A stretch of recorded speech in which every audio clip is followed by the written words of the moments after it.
আসসালামু আলাইকুম, কেমন আছেন সবাই? চিকেন রেসিপি মা ছেলের তৃতীয় পর্বে সবাইকে স্বাগত। আজকে আমরা তৈরি করব চিকেন স্যান্ডউইচ।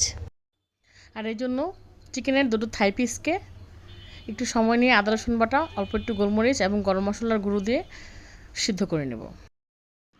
পানি শুকিয়ে এলে ওইখান থেকে যে তেল বের হবে সেটা দিয়ে ভাজা ভাজা করে নেব এবং কাঁটা চামচ দিয়ে মাংসগুলো ছাড়িয়ে নেব।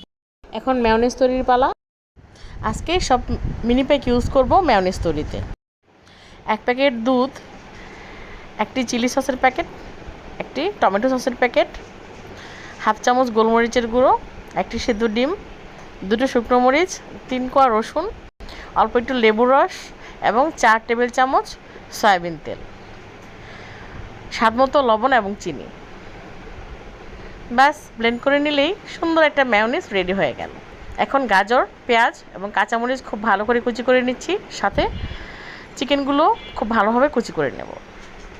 এখন মেয়োনেজ দিয়ে এটাকে খুব ভালোভাবে মাখিয়ে নিতে হবে। দিয়ে দিব অল্প একটু লেবুর রস এবং অল্প একটু গোলমরিচের গুঁড়ো।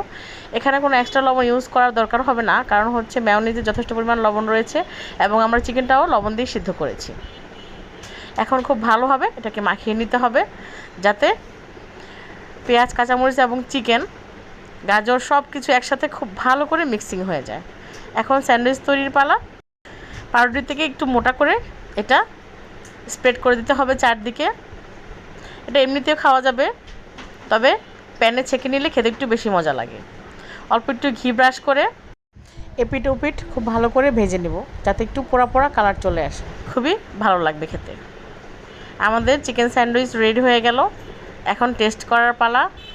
আলহামদুলিল্লাহ, খেতে খুবই মজা হয়েছে। আমাদের মা ছেলে মিলেমিলে যে নাস্তাগুলো তৈরি করছি আপনাদের কাছে কেমন লাগছে অবশ্যই জানাবেন। ধন্যবাদ, অবশ্যই ভালো থাকবেন।